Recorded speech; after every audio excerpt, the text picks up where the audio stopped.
Good morning. Today we begin the book of Judges. Moses and Aaron and Joshua had been leaders that were highly respected, that God led them, God talked with them, and the people of Israel were, for the most part, faithful to God under their leadership.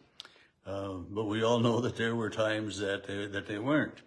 The book of Judges is a time of transition for the Israelites. Now, Joshua has died, and it refers to Joshua in chapter 2. So they don't have this defined leader that way. But the Lord then, speaks to others, like chapter 1 begins. After the death of Joshua, the Israelites inquired of the Lord, who shall go up first to fight for us? And the Lord said, Judah shall go. So there weren't, there wasn't a specific leader like Moses or Joshua anymore.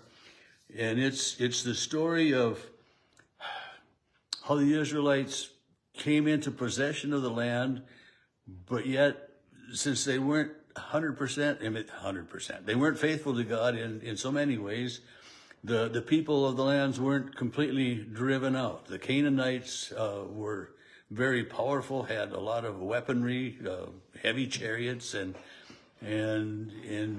we often see in an awful lot of these places that they didn't completely drive the Canaanites out or these other different peoples out of the land, and they would live together in the lands, and so they would start to worship these gods, these false gods, and do these things that way.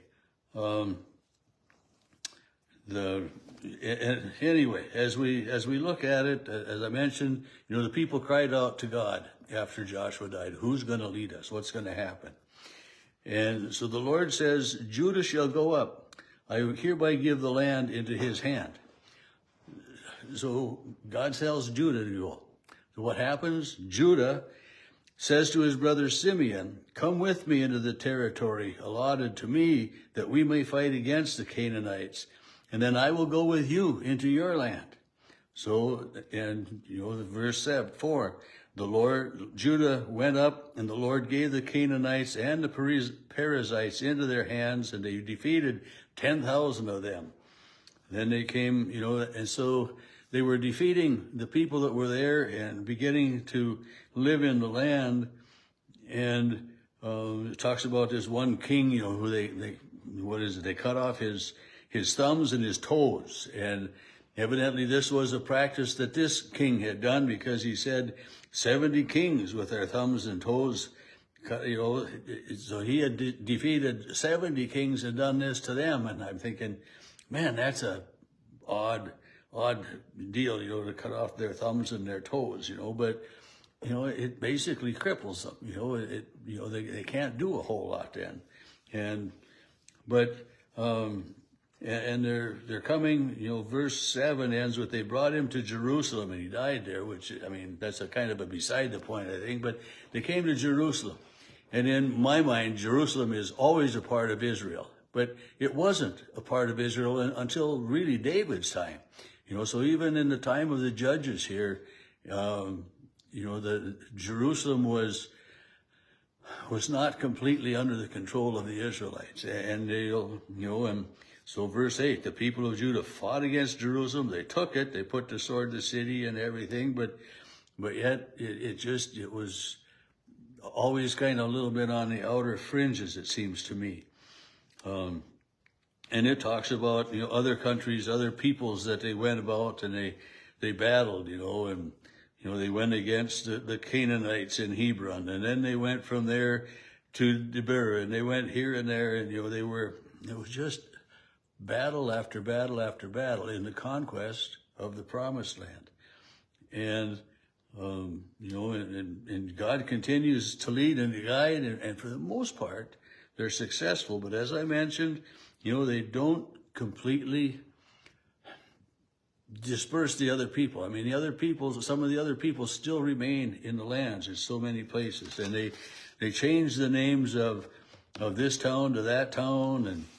And And they keep going, mostly with success. But in verse 27 of chapter 1, Manasseh did not drive out the inhabitants of Beth-shean and its villages, or the inhabitants of Dor and its villages, and where the Canaanites continued to live in the land.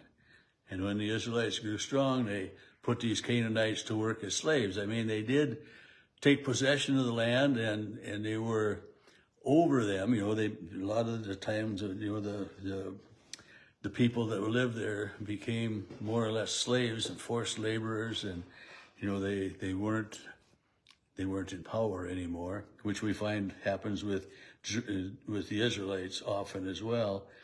And verse 29 again, Ephraim did not drive out the Canaanites in Gezer, but the Canaanites lived among them.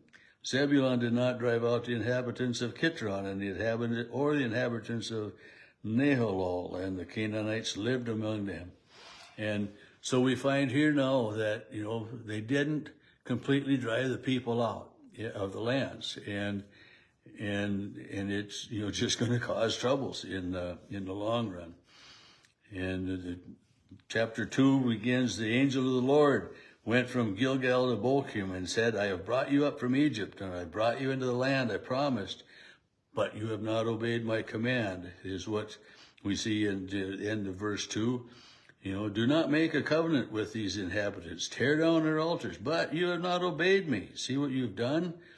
And so God says to them, so now I say, I will not drive them out before you, but they will become adversaries to you. And so since these Israelites didn't follow what God had said, God had told them, drive them out, completely annihilate them. And it's what a hard thing to do. I mean, I can understand why the Israelites didn't follow those rules. I mean, it would just be hard to just totally annihilate everybody that's there. But this was what God had said that they should do. And so verse 3 of chapter 2, now I say, I will not drive them out, but they will become adversaries, and their gods will be a snare to you. And when the angel spoke, all the people lifted up their voices and wept, it says, but it's just, they realize the wrong they've done, and they're filled with sorrow that God says, I'm no longer going to go to battle. I'm no longer going to do this. You're still my people. However, and so then, and then verse 6 again goes back to when Joshua dismissed the people, the Israelites went to take their inheritance. The people worshiped the Lord all the days of Joshua, reminding us of that, and all the days of the elders who outlived Joshua had seen this great work, and so, and then verse 11 comes. Then the Israelites did what was evil in the sight of the Lord and worshiped the Baals, the false god, the idols, and they abandoned the Lord, the God of their ancestors. They followed other gods, and it's just, verse 14, the anger of the Lord was kindled against them. And in some ways, it reminds me of, when we're raising our children, or, if you're the chairman of a group of people, and this is what you're supposed to be doing, but nobody does that, and I mean, with our children, often, we would encourage them to, clean their room or do whatever, but so often it falls on deaf ears, and they get sidetracked with other things, and I understand that. But, it's, the anger of the Lord was kindled against them. We just kind of give up, sometimes. And so when God saw what his people were doing, it was like he gave up on them to some extent.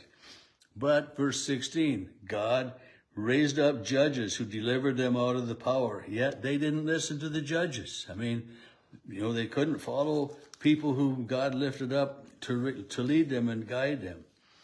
And verse 6:20, the anger of the Lord was kindled, and he said, because these people have transgressed my covenant that I commanded them, and they have not obeyed me, I will no longer drive out before them any of the nations that Joshua left.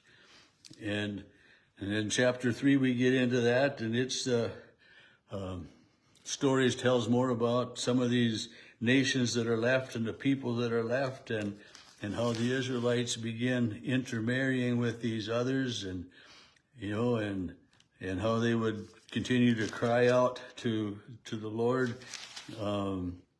Verse 7, the Israelites did what was evil, and then they cried out to the Lord, and the Lord, raised up a leader, and verse 11, the land had rest for 40 years, and then this leader dies. The Israelites again, verse 12, did what was evil in the sight of the Lord, and they ended up serving King Eglon of Moab for 18 years. They cried out to the Lord, and so it's just this cycle that they get into of crying out to God, God hearing, God leading, God forgiving, God providing. The Israelites again turning away and finding out, oh, we messed up, and it's that continual crying out to God for leadership, for guidance, and forgiveness. And it's just kind of saddens me that, as God continues to lead the people, they can't continue to follow him. And it's no different in today's world. And that's, we haven't learned anything in 5,000 years or whatever it's been, that, people, we are a stubborn, bullheaded people often. And there's just so many in our world that just can't see God as a loving, living God and ignore him. And that's why we as Christians continue to talk, to preach, and to live out the love of God.